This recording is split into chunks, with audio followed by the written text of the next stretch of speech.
ചേച്ചേ അളിയോയ് അളിയോ അയ്യോ എടാ ഒന്ന് പതുക്കെ വിളിയടാ. നീ ഇനി കേൾക്കാത്ത മനുഷ്യനെ വിളിച്ച് അങ്ങനെ അടി വാങ്ങിക്കോ. എന്തോടാ കോള്? ഓണൊക്കെ നേരത്തെ കൊണ്ടുവന്നോ? എന്തു കൈതര കവറൊക്കെ ഉണ്ടല്ലോടാ. ഓണമായിട്ടൊരു ജോലിയൊക്കെ അങ്ങ് ഒപ്പിച്ച് പിന്നെ അഡ്വാൻസ് കിട്ടിയ പൈസക്ക് ഓണക്കോടിയും കാര്യങ്ങളെല്ലാം പിടിച്ച് ഞാനും എത്തി. അയ്യോ ഓണായിട്ട് എന്തോടാ ജോലി? അഡ്വാൻസ് ഇതാണെങ്കിൽ പിന്നെ ശമ്പളം എന്തായിരിക്കോടാ? ദിവസം 1500 ശമ്പളം. രാവിലെ ചായ, ഉച്ചയ്ക്ക് ചോറ്, വൈകിട്ട് കാപ്പി. ഒരിടത്ത് നിന്നുള്ള പരിപാടി. കൊള്ളാടാ. ഇതോടെ നീ ഓസിന് ഞണ്ടുന്നവനാന്നുള്ള പേര് നമുക്ക് മാറ്റി കിട്ടും. നിന്റെ അളിയന്റെ മുമ്പിൽ നിനക്ക് ഒരു വിലയാവും. എന്തോടാ ജോലി? വലിയ ജോലിയൊന്നുമില്ല. ആ ഒരു കോടിയാട്ടിന് അവിടെ മാവേലിയായിട്ടൊന്ന് നിൽക്കണം. വരുന്നവർക്കൊരു കൈ കൊടുക്കണം.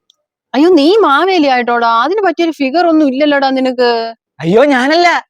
അയ്യോ നീ അല്ലാതെ പിന്നെ നീ അഡ്വാൻസ് ഒക്കെ വാങ്ങിച്ചോണ്ടെന്ന് എന്തുവാടാ? ഞാനില്ലെന്ന് അളിയനാകുമ്പം ആ വയറും ഫിഗറും എല്ലാം സെറ്റാണ്. എന്തോടാ? അല്ല അളിയാ, അവൻ നിങ്ങൾക്ക് ഒരു ജോലി ശരിയാക്കിയിട്ടുണ്ട്. പറയടാ അങ്ങോട്ട്. ഹാപ്പി ആണോ അളിയാ? ഹാപ്പി ഓണം ഒക്കെ അവിടെ നിക്കട്ടെ, കാര്യം പറ. ഞാൻ പറയുന്നില്ലേ നീ പറഞ്ഞാലും ശരിയാവും. അളിയനെ ആയോ കോടിയാട്ടിന്റെ മുന്നിൽ മാവേലിയായിട്ട് നിക്കണം. അളിയന്റെ ഈ ഒരു ഫിഗർ മതി അളിയന് പക്ക.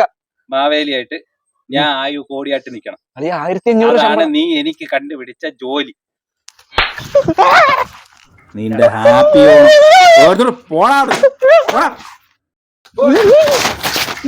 മാവേലി ഇഷ്ടപ്പെട്ടില്ലേ വേറെ ജോലി നോക്കാം.